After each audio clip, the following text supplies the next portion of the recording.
Welcome back for another episode of Through the Darkest of Times, and we're here on the 21st of June, and we're going to go and try and smuggle some books into the country. Myself and Paul are going to go and do that. Mark's hiding there, that's an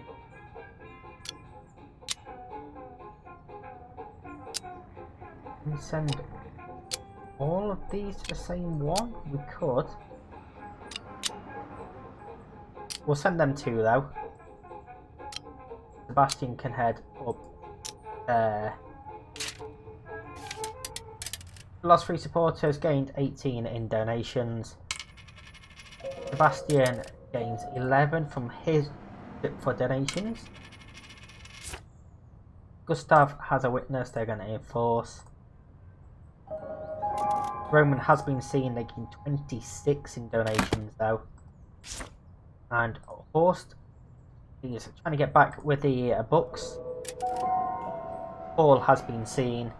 -3 supporters, +3 morale on that quick week. Gestapo arrest 800 anti-fascists in Berlin. Opel fires striking workers. And Gundings marries Hop. During our meeting, Gustav Unenberg is angry having dinner with his parents. He had a friend over as a member of the Nazi party. What did he say? This bastard was actually angry that the regime was toning things down. He was upset that they tore down the anti-Semitic posters. He said the party's embarrassed, but they should get back to what they're doing, making Germany great again. You ever needed a reminder? Let's all remember, things may seem better now, but the real threat is lurking, just beneath the surface, waiting to come back. Right, so we need to get a couple of these into hiding, which is what we are going to go and do. There. Reading books though, myself and Paul can go and do that. We'll go and spread some books around the people. Lost 3 supporters, so we still have 56. We gained 17 marks in donations. We distribute the books. There's a dispute. With 12 supporters, Horst has been seen. But up here, these have all gone into hiding. They're going to come back out feeling a lot better than before. -4 morale, +9 supporters. Conference in Geneva decides on refugees from Germany. Hindenburg reaches New York in record-breaking time, 51.5 hours. And more tourists than ever before, 55% more come to Germany. Paul Reinrad begins our meeting by asking us for advice. My son is only 12 and a member of the Hitler Youth. Of course, I didn't want him in that terrible group.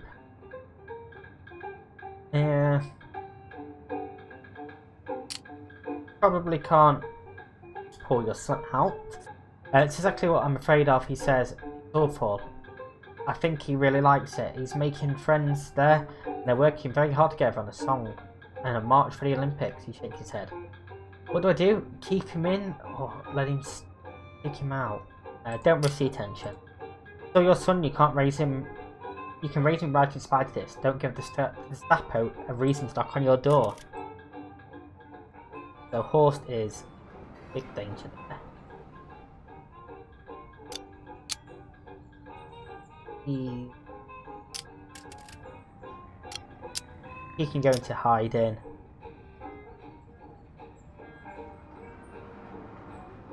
Can't sell books.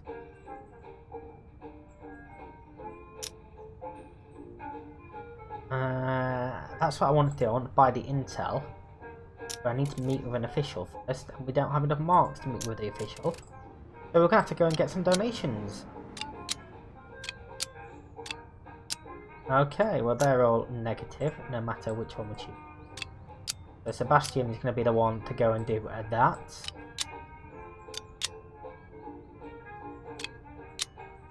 And Roman.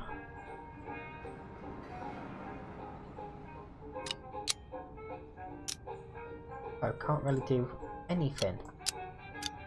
So let's go and send them two into hiding also. We'll try and get their level down. Try and claim some marks. We lost 3 supporters, still got 65. We gained 20 marks from donations. We're going to try to reduce our threat level there. Roman is going to try and get some donations. been seen, but he gains 25. Massive gain there for us. And Sebastian gains 10, but he is clear. Jews not allowed to become soldiers. Friendship agreement with Austria, and new airport in Frankfurt. The meeting, Paul Ryan holds his head in his hands. Is this about your son in the Hitler Youth? Yes, it is. Terrible. They're rehearsing songs for the Olympics and he won't stop singing them at home. Singing praise to Hitler. It's like they stole him from me. Don't lose hope. He's still your son. Right. Now we can meet with an official. And... not Gustav. And...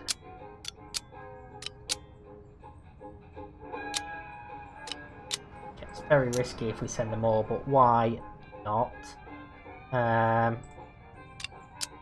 We'll send these two to try and steal an SA uniform, I believe. 62 supporters, 19 donations. Gustav and Paul gets attacked. We're going to enforce. Paul got injured and has been seen, but we get the uniform, and we're meeting the official. We're going to enforce again here. Sebastian has been seen. -5 morale, -3 supporters. Big Germany exhibition opened. Spain uprising in the military, and Olympic world broadcaster starts work. Gustav is talking about watching the games in tonight's meeting. I feel conflicted. On one hand, I feel a sense of pride. I mean, we want our athletes to do well and win gold, and we really are competing so well. I just don't want Hitler to feel encouraged by this and use the regime to prop their narrative of superiority. Gustav nods. They use national pride to define what they are against.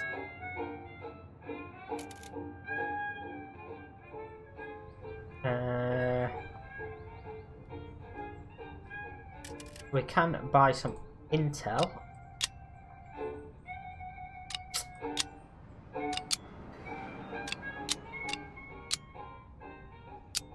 There we go. Paulie's healthy again. Again, it's very risky, but we are going to go for it.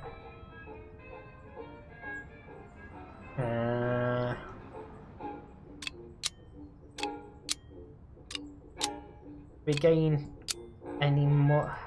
Good. Let's go for one big haul there. Gustav gets attacked. We're going to enforce that. He's been injured. But we've got some intel. Someone's getting suspicious. They calm down. We gain 23. Thinks he's been seen and has been seen. So not a great week overall there. Spain's government of the Republic resigned. Germany offers to help Franco put shits. And Moscow calls on Spanish people to arm themselves. For the meeting, Gustav Eulenberg takes me aside and tells me he believes Paul Weinrab is working under Gestapo and snitch on the group. We're going to talk to Paul.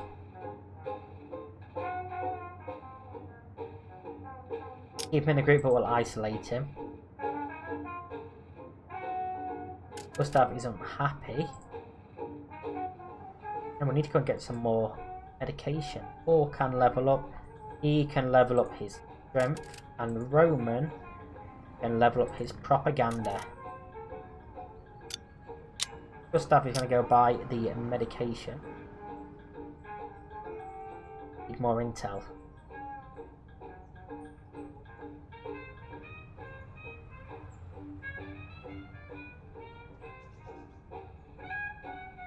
But we don't have enough marks for more intel.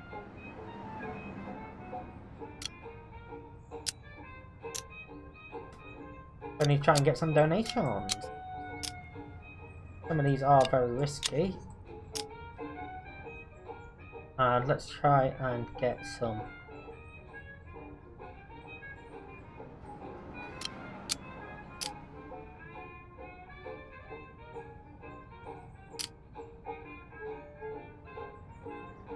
Send Sebastian and Roman into hiding.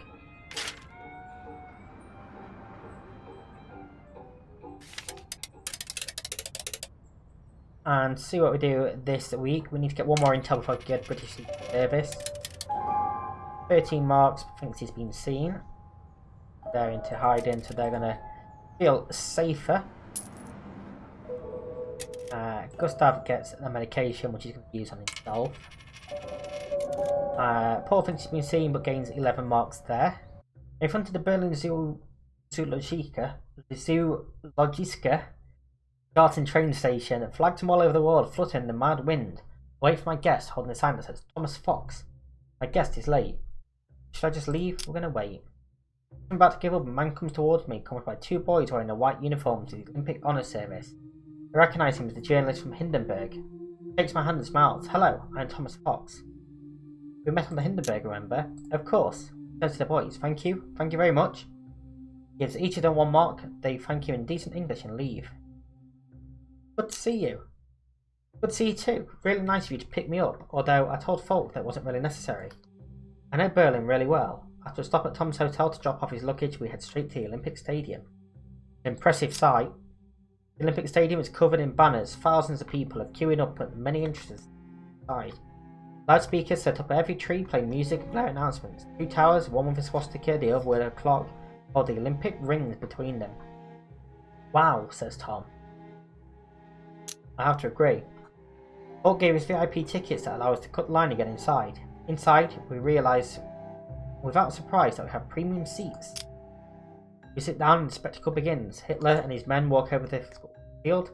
A little girl dressed in white hands him flowers, then salutes him with an outstretched pale arm. The crowd cheers enthusiastically. Is this how a normal politician behaves? What do you think about this now? Do your president behave like this? Well, he says, the ways to say hello are not as strict in the US as they are here, but in general, I think every politician in the entire world loves to be seen with little children. It makes them appear human. He's celebrated like a religious leader. You're probably right, says Tom, but sometimes he behaves just like any other politician. Hitler takes the girl's hand and leads her from the field before ascending to the podium. Pompous music starts to play, grabbing people's attention. Now we can expect a long speech. To my surprise, Hitler gives the shortest speech I've ever heard from him. He declares the Olympic Games to be open with a speech. The Olympic fire is lit, doves fly, pompous music plays, and even the Hindenburg flies over. It flies in and hovers above the audience. This is impressive, I have to admit. Whatever you think about their ideology, this is extraordinary. You know how to impress people. This is why the Germans fall for this guy. Because you like being fascinated, and that's what he does well, like Wagner, asked Tom. I'm the wrong person to ask this question. Good point, Tom nods. However, presidential inaugurations and world fairs seem like bloody carnivals in comparison. Yes, I think this little man with his ridiculous moustache now has impressed the world too. By now, the national teams are marching by, greeting Hitler in their arms. Some raise their right arms. Their audience, greeting their arms. What am I on about? Even the French seem to salute. I believe that's what they call the Olympic salute, said Tom. It looks disturbingly similar though. Whatever you call it, they're all saluting Hitler right now. And can you blame them? This here is so impressive that I'm beginning to understand why everyone applauds.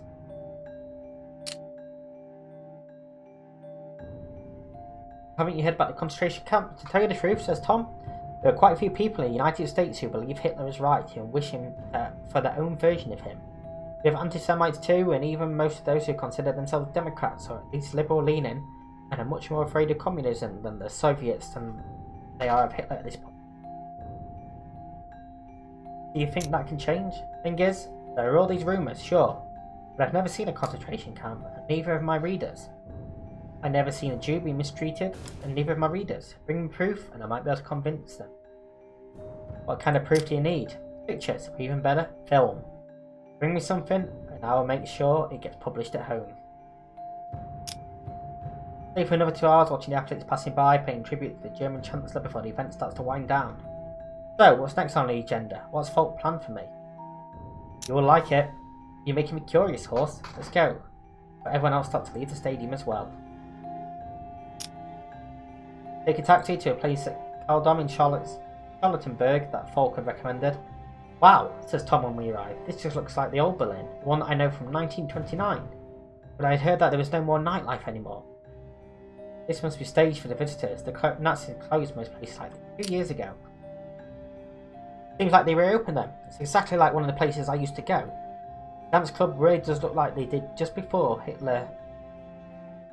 Women in extravagant dresses and bald haircuts, elegant men in tuxedos, everyone dancing and chatting. We take a seat at the bar so we can see the dance floor where they seem to be playing. Wait, they're playing jazz? I know this song, says Tom. They're playing it at every bar in New York right now. I can't believe it. For 3 years the Nazis banned all kind of jazz music from being played in public.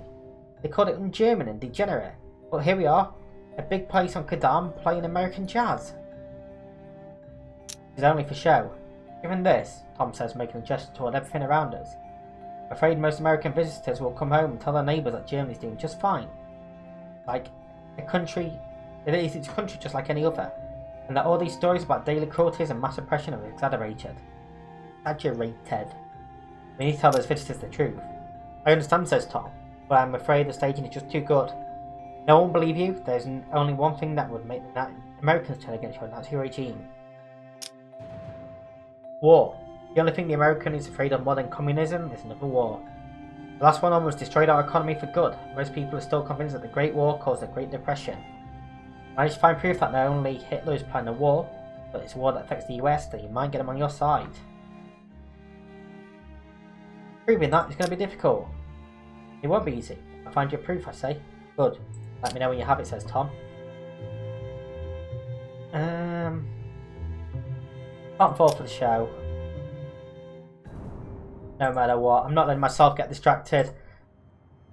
No morale game, but we lost 3 supporters. And that's going to be the end of this episode. If you read these headlines, Olympic Games open in Berlin, England and France send warships to Spain, and Italy supports General Franco. Something I don't understand about the Nazis and racists. Gustav Drake. How can they be so selective about whom they hate? What do you mean about selectively hating? Blind people waiting to get autographs from one of the American athletes and he was black. At least a couple of people in line had the swastika armband on. Don't see the hypocrisy? The whole world view, irrational. And checkpoint, and that's where we're going to end this. If you have enjoyed this, please do hit that like button, subscribe and ring the bell for more. Until next time, stay safe. I'll see you in the next one.